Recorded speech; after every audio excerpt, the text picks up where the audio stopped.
Hello दोस्तों, मैं हूं आपका दोस्त एडवोकेट शिवेंद्र प्रताप सिंह। आज हम आपको बताएंगे 376 की एफआईआर अगर आपके खिलाफ हो गई और आपको मालूम है कि वो 376 की एफआईआर फर्जी और झूठी है।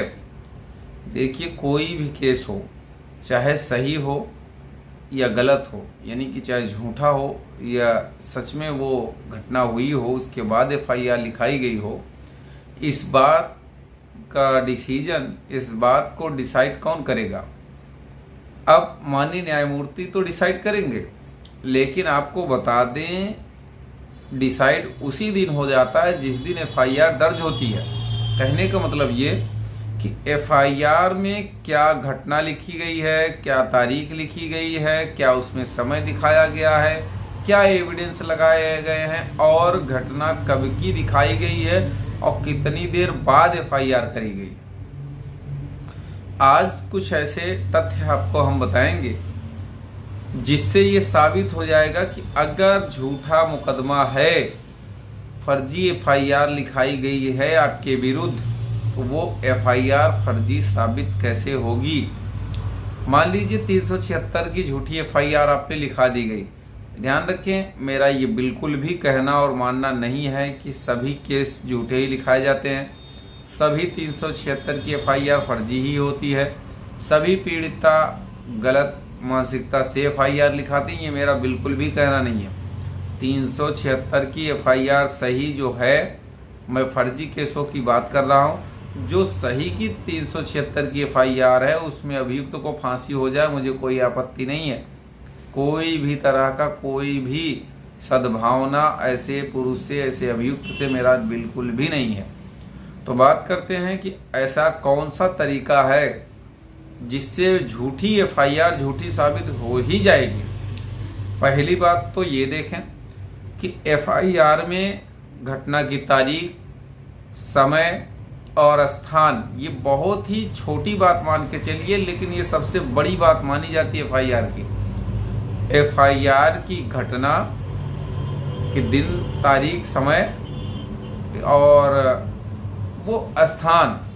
भाई, आप स्थान ही नहीं मेंशन कर पाए कि मेरे साथ बलात्कार की घटना कहाँ हुई, तो बताइए, सारी चीजें तो खत्म हो गई जांच पड़ताल ना। तो अब दूसरी बात ये कि जिस तारीख को, जिस घटना की जो तारीख आपने एफआईआर में बताई है, उस समय अगर वो एफआईआर की घटना झूठी है, मनगढ़ंत है, अपने मन से लिखा बता दिया, तो अभियुक्त कहाँ था?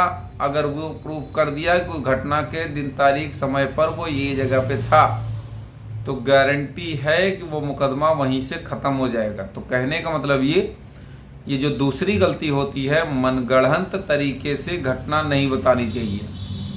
तीसरी बात ये कि जो घटना स्थल है, क्या उस पर कोई भी सबूत पाया गया या नहीं पाया गया। अब सबूत पाया गया या नहीं पाया गया, इसके लिए दो बातें निर्भर करती हैं।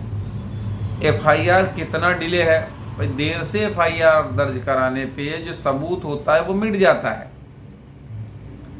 दूसरी बात ये, अगर करंट की है, मान लीजिए जैसे ही घटना हुई आपने एफआईआर कर दिया, तो जाहिर सी बात है सबूत मिलना चाहिए। अगर सही घटना है, सच्ची घटना है, आपके साथ वास्तव में अपराध हुआ है पीड़िता के साथ, तो भाई सबूत तो मिलेगा ही मिलेगा। कुछ ना कुछ फिंगरप्रिंट्स मिलेंगे, कुछ ना कुछ दाग धब्बे मिलेंगे, कुछ ना कुछ हो सकता है कि जो है शुक्राणु के साइन मिले, यानी कुछ ना कुछ कपड़ों पे या कुछ ना कुछ तो मिल ही जाएगा एविडेंस। चौथी बात ये कि मेडिकल कराया गया या नहीं कराया गया, ये भी 376 के केस में बहुत बड़ी कड़ी होती है।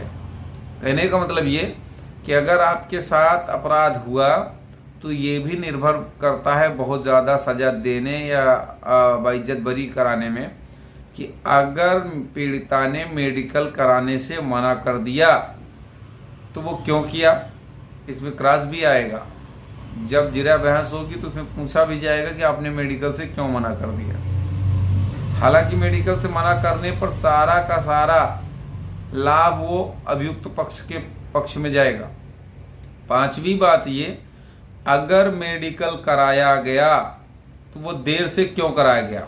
आपके कहने पर, क्योंकि दरोगा थोड़ी कहेगा कि मैंने लेट कराया। वो तो यही लिखेगा कि भाई हम तो इनसे पूछे, कहे, बार बार कहे, इन्होंने नहीं तैयार हुई, या जब तैयार हुई तब ये हमने कराया।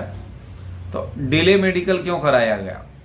मेडिकल क्यों नहीं कराया गया, ये बात। डिले मेडिकल क्यों कराया गया, मेडिकल में क्या प्रूफ आया है या नहीं आया, ये भी निर्भर करता है। अब पांचवी बात जो भी है, 5-6 क्रम आप देख लें। इसके बाद अगर बात करी जाए कि जो घटना आपने बताई है, आपने जो एफआईआर लिखाई है, वो डिले एफआईआर कितना डिले है? घटना के 6 महीने बाद, 1 साल बाद, 2 साल बाद, 3 साल, फर्जी एफआईआर कभी भी दर्ज हो जाती है। तो आप ऐसे ही साबित करेंगे कि वो डिले क्या है, कितना है। नेक्स्ट बात अगर कही जाए कि मेडिकल रिपोर्ट 164, 161 और एफआईआर में नई कहानी क्या है, अलग क्या है, फेवर में है या नहीं फेवर में, ये बहुत बड़ी बात है। इस तरह से कुछ और आने वाले समय में मैं आपको बताऊंगा कि क्रास में क्या सवाल पूछे जाए पीड़िता से कि वो उसे 100% झूठा मुकदमा झूठा ही साबित हो जाएगा। उम्मीद करता हूँ, आशा करता हूँ आज का यह वीडियो आपको बेहद पसंद आया होगा। अगर वीडियो पसंद आए तो वीडियो को लाइक करें, शेयर करें। यूट्यूब चैनल SP 72 कानून प्रयागराज को जरूर सब्सक्राइब करें।